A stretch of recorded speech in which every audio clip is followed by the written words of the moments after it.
إن الحمد لله نحمده ونستعينه ونستهديه ونستغفره ونعوذ بالله من شرور أنفسنا ومن سيئات أعمالنا، وأشهد أن لا إله إلا الله وحده لا شريك له، وأشهد أن محمدا عبده ورسوله صلى الله عليه وعلى آله وصحبه وسلم تسليما كثيرا.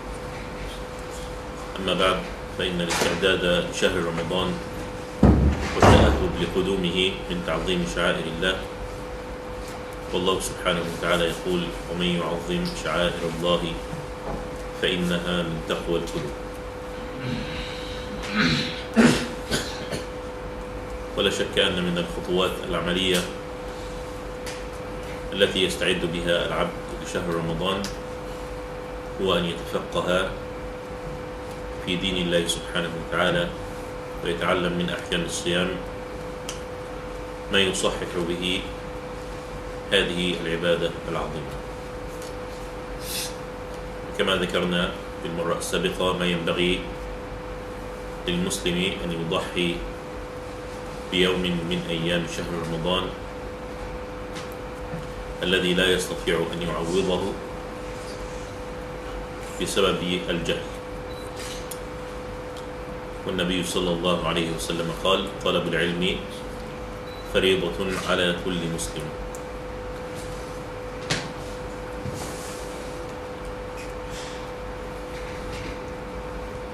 بدأنا بحمد الله سبحانه وتعالى في أقسام الناس في الصيام، وذكرنا القسم الأول وهو المسلم البالغ العاقل الصحيح المقيم الخالي من الموانع،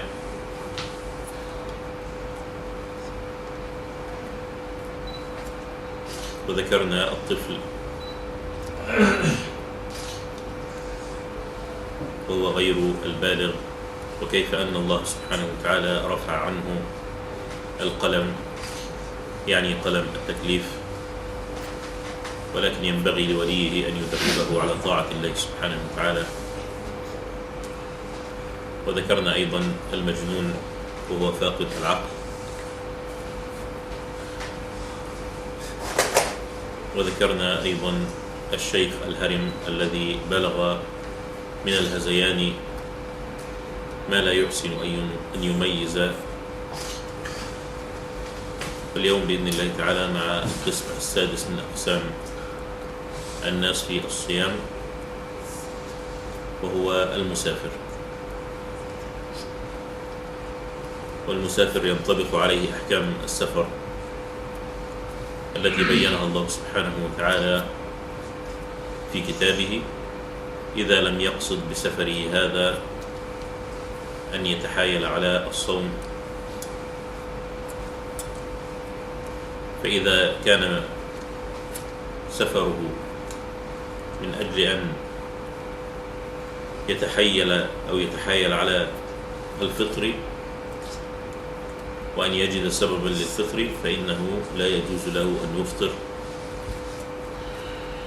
في رمضان. وإذا قصد ذلك فالفطر عليه حرام، والصيام واجب في حقه حينئذ.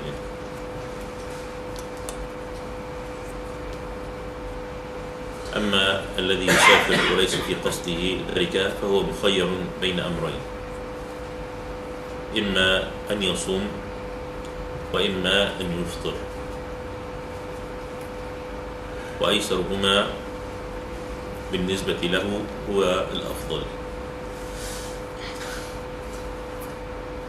فإن كان لا يجد مشقة في الصيام في السفر فإن الصوم في حقه أفضل، وإذا وجد مشقة في صيامه والفطر في حقه أيسر فإن الفطر في حق هذا الرجل هو الأفضل. يقول الله سبحانه وتعالى: ومن كان مريضا أو على سفر فعدة من أيام أخر يريد الله بكم اليسر ولا يريد بكم العسر.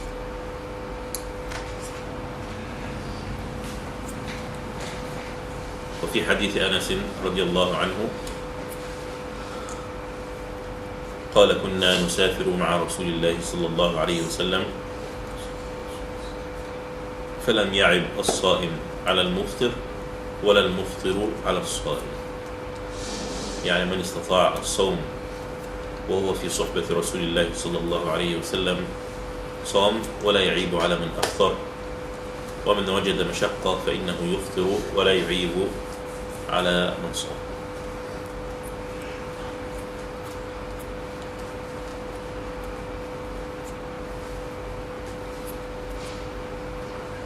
وعن أبي سعيد الخدري رضي الله عنه قال يرون يعني أصحاب رسول الله صلى الله عليه وسلم أن من وجد قوة فصام فإن ذلك حسن، ويرون أن من وجد ضعفا فأفطر فإن ذلك حسن.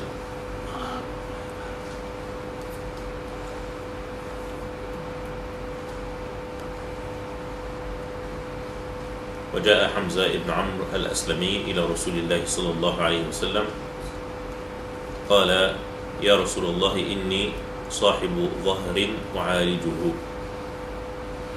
أسافر عليه وأكريه. يعني هذا الرجل يعمل في إيجار دابته فينقل متاع الناس من مكان إلى مكان بالأجرة، معنى أكريه يعني وأجره.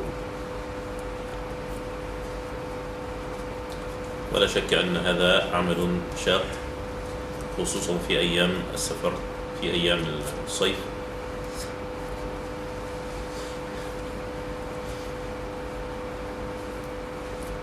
فقال للنبي صلى الله عليه وسلم وإنه ربما صادفني هذا الشهر، يقصد بذلك شهر رمضان، وأنا أجد القوة وأنا شاب، فأحب أن أصوم يا رسول الله، أهون علي من أن أؤخره فيكون دينا علي، أفأصوم يا رسول الله أم أفطر؟ فقال النبي صلى الله عليه وسلم أي ذلك شئت يا حمزة، يعني إذا أردت أن تصوم فصم، وإذا أردت أن تفطر فأفطر.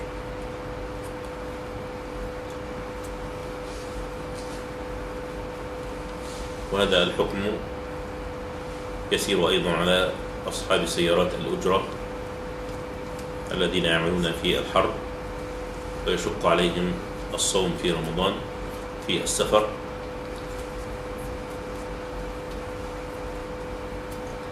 فإنه يجوز له أن يفطر في شهر رمضان وأن يؤخر الصوم في الأيام الباردة القصيرة حيث يتيسر الصوم فيها. والأفضل المسافر كما ذكرنا فعل الأسهل عليه من الصيام أو الفطر، فإذا تساوى الأمران فالأفضل في حقه أن يصوم. إذا تساوى الأمران فالأفضل في حقه أن يصوم، يعني إذا سافر الإنسان فصام أو سافر فأفطر الأمر سيان عنده. إذا تساوى هذان الأمران فإن الأفضل في حقه الصوم، لأن هذا هو فعل رسول الله صلى الله عليه وسلم، وهذا أسرع في إبراء ذمته، يعني لا يكون عليه صيام أيام في ذمته، وهذا أنشط كذلك بالنسبة له إذا صام مع الناس.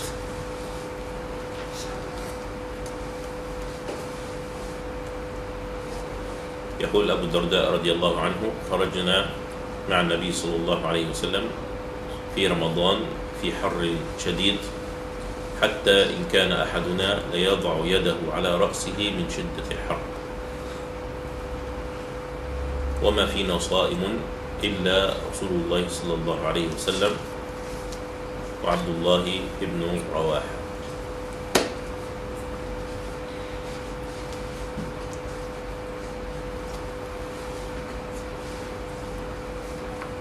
ومع ذلك أفطر النبي صلى الله عليه وسلم مراعاة لأصحابه حين بلغه أنهم شق عليهم الصيام في إحدى أسفاره صلى الله عليه وسلم. فعن جابر رضي الله عنه أن النبي صلى الله عليه وسلم خرج إلى مكة عام الفتح فصام حتى بلغ مكان اسمه قراع الغميم،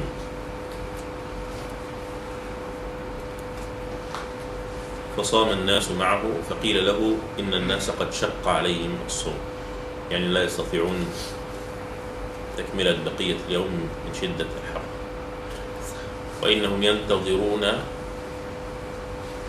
ماذا تفعل.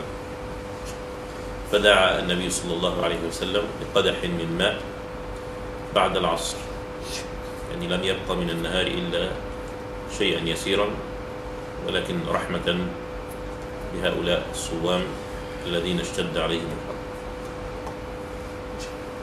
فشرب النبي صلى الله عليه وسلم من هذا الإناء والناس ينظرون من أجل أن يقتدوا به صلى الله عليه وسلم وتزول عنهم هذه المشقة التي لحقت بهم من أجل الصوم.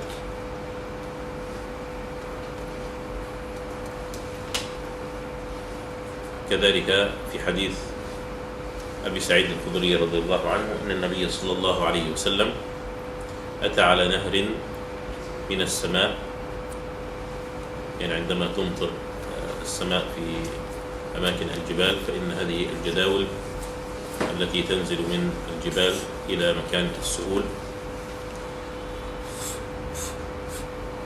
يكون شأنها مثل النهر تماما.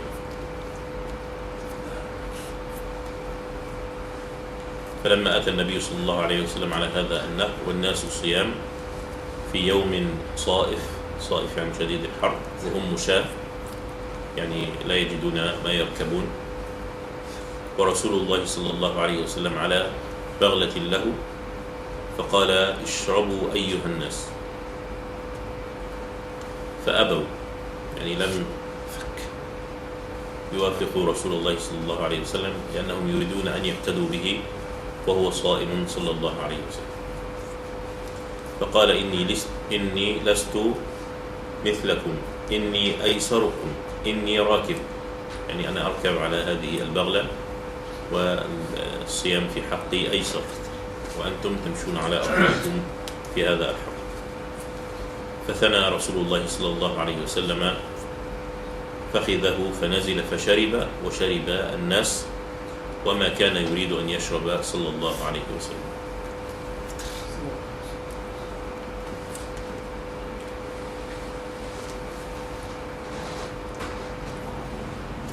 وإذا كان المسافر يشق عليه الصوم فإنه يفطر ولا يصوم، لأن النبي صلى الله عليه وسلم لما أفطر حين شق الصوم على الناس قيل له إن بعض الناس قد صام، يعني بعد أن رأوا النبي صلى الله عليه وسلم شرب ثم لم يقتدوا به صلى الله عليه وسلم وأكملوا صومهم مع أن هذا الصوم فيه مشقة، قال النبي صلى الله عليه وسلم أولئك العصاة، أولئك العصاة. فمن وجد مشقة في السفر فعليه أن يفطر ويأخذ برخصة الله سبحانه وتعالى.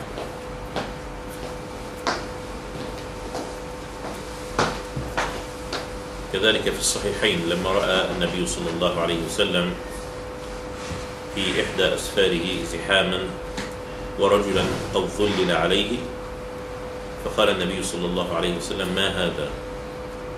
يعني التف الصحابة حول رجل ينظرون ماذا شأنه ويظللون عليه، فلما سأل النبي صلى الله عليه وسلم عن شأن هذا الرجل قالوا صائم، فقال النبي صلى الله عليه وسلم ليس من البر الصيام في السفر، يعني إذا كان هذا الصوم يؤدي بصاحبه إلى أن يكون ضعيفا وأن يظلل عليه الناس وأن تنهار القوى بهذه الطريقة، فإن هذا ليس من البر أن يصوم الإنسان في السفر.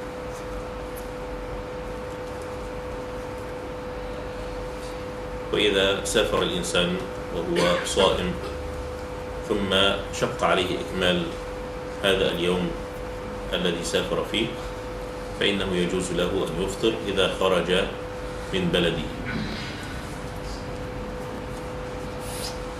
يجوز له أن يفطر إذا خرج من بلده.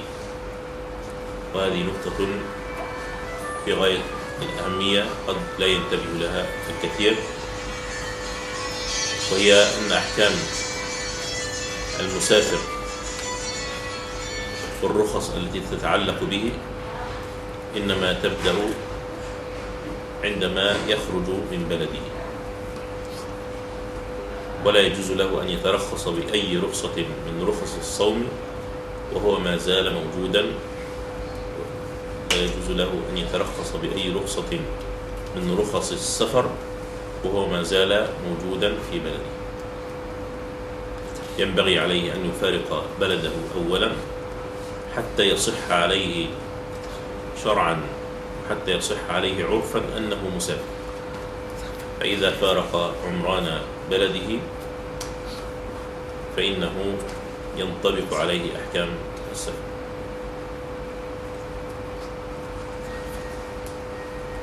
وأنا أجد كثيرا من المصلين قبل أن يركبوا الطائرة وقبل أن يفارقوا البلد الدوحة إذا بهم يصلون الظهر والعصر جمعا وقصرا ثم يركبون الطائرة. وهذه الصلاة غير صحيحة بهذه الطريقة، لأن الإنسان لا يأخذ أحكام السفر إلا إذا خرج من بيته، ولا يجوز له أن يأكل ويشرب وهو في بلده إلا أن يغادر هذه البلد.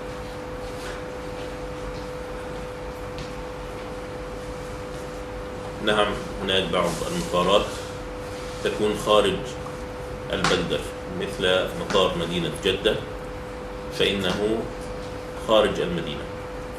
فإذا خرج الإنسان إلى مطار مدينة جدة فإنه يجوز له أن يقصر في الصلاة هناك، ويجوز له أن يأكل ويشرب إذا كان صائما في رمضان، لأنه قد خرج من عمران بلده. أما إذا كان المطار في داخل البلد فإنه لا يجوز له إذا وصل إلى هذا المطار أن يصلي صلاة جمع تقديم، ولا يجوز له أن يأكل ويشرب في رمضان حتى يغادر البلد وتقلع الطائرة.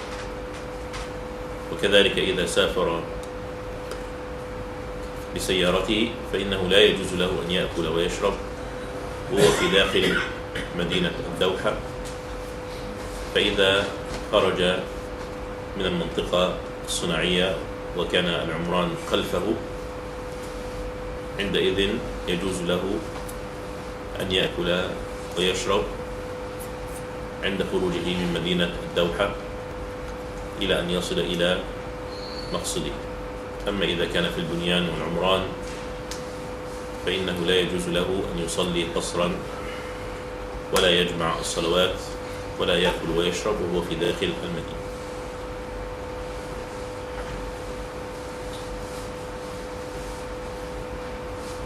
نعود إلى هذا الحديث. إذا سافر الصائم في أثناء اليوم وشق عليه أن يكمل صومه جاز له أن يفطر هذا اليوم وأن يترخص برخصة الله سبحانه وتعالى، ولكن قبل أن يترخص ينبغي أن يخرج من بلده، لأن النبي صلى الله عليه وسلم صام وصام الناس معه حتى بلغ ذراع الغميم، فلما بلغه أن الناس قد شق عليهم الصيام أفطر صلى الله عليه وسلم وأفطر الناس معه. والشاهد أن النبي صلى الله عليه وسلم لم يفطر وهو في داخل المدينة، بل لما خرج النبي صلى الله عليه وسلم إلى هذا المكان الذي هو خارج حدود المدينة أفطر صلى الله عليه وسلم وأفطر الناس معه وترخص بهذه الرخصة. وإذا قدم المسافر إلى بلده في نهار رمضان وهو مفطر فإنه لا يصح هذا الصوم، لا يصح بقية صيام هذا اليوم، لأنه كان مفطرا. إذا قدم المسافر إلى بلده، مسافر مفطر قدم إلى بلده وهو مفطر، فإن هذا اليوم لا يحتسب أنه صائم فيه حتى ولو أكمل بقية اليوم صائما، ولا يعد هذا اليوم من رمضان، بل عليه أن يقضي هذا اليوم لأنه أفطر في أول النهار، وينبغي أن يكون إمساك من أول النهار إلى آخر النهار، لأن الصوم الواجب لا يصح إلا بالإمساك من طلوع الفجر إلى غروب الشمس. ولكن هل يلزمه الإمساك بقية اليوم؟ اختلف العلماء في ذلك، فبعض العلماء قالوا أنه ينبغي له أن يمسك بقية يومه احتراما للشهر، وقال بعض العلماء أنه لا يلزمه أن يمسك بقية اليوم، لأنه لا يستفيد من هذا الإمساك أي شيء، لأنه واجب عليه القضاء. يقول عبد الله بن مسعود رضي الله عنه: من أكل أول النهار فليأكل آخره، يعني من أكل أول النهار بعذر شرعي فلا مانع أن يأكل في آخر النهار لاصطحابه لهذا العذر الشرعي.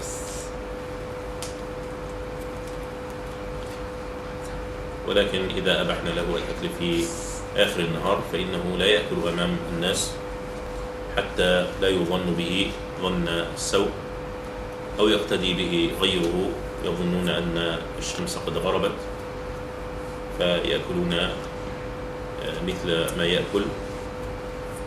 فإذا أراد أن يأكل فليستتر بعيدا عن الناس ويأكل كما شاء.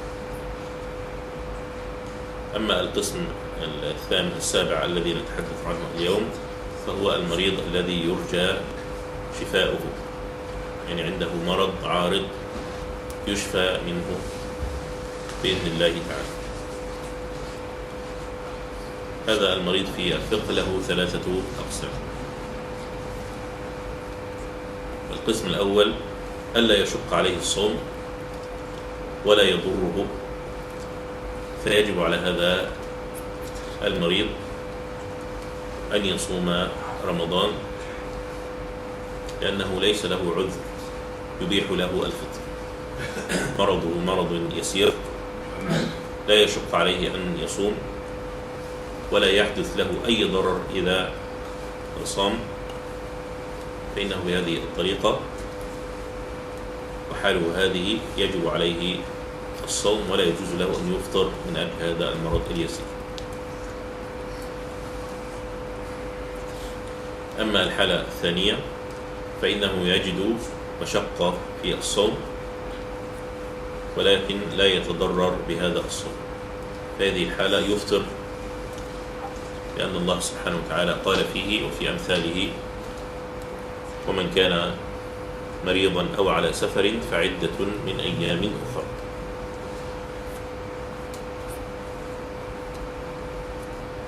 ويكره له الصوم والحالة هذه لأن فيه مشقة وفيه خروج أيضا عن رخصة الله سبحانه وتعالى وتيسير الله سبحانه وتعالى الذي يسره على عباده، وفيه أيضا تعذيب لنفسه. في الحديث أن النبي صلى الله عليه وسلم قال: إن الله يحب أن تؤتى رخصه كما يكره أن تؤتى معصيته.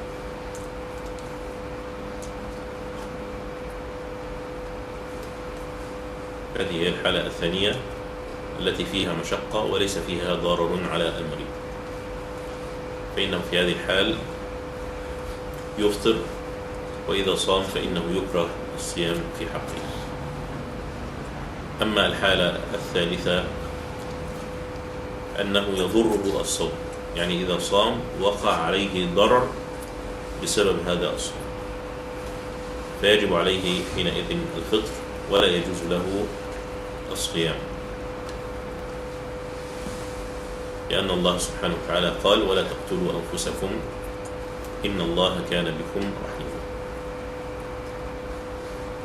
وقال تبارك وتعالى: ولا تلقوا بأيديكم إلى التهلكة.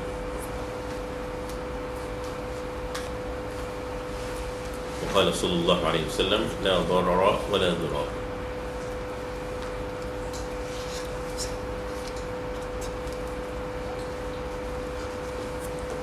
وإذا صام إنسان وحدث له مرض في أثناء صيامه وشق عليه أن يتم هذا اليوم، فإنه يجوز له أن يترخص برخصة الله سبحانه وتعالى ويفطر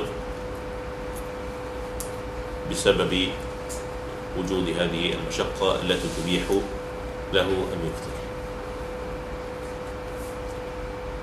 أما المريض الذي يبرأ في نهار رمضان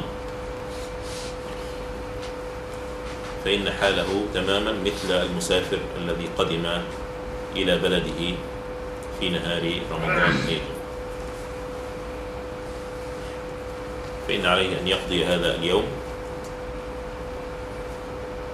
ولا يمسك بقية يومه لأنه سيقضي، ولكنه إذا أكل أو شرب فإنه كما ذكرنا في حال المسافر لا يجهر بهذا الأكل والشرب حتى لا يظن به السوء أو يقتدي به غيره فيأكل ويشرب يظن غروب الشمس.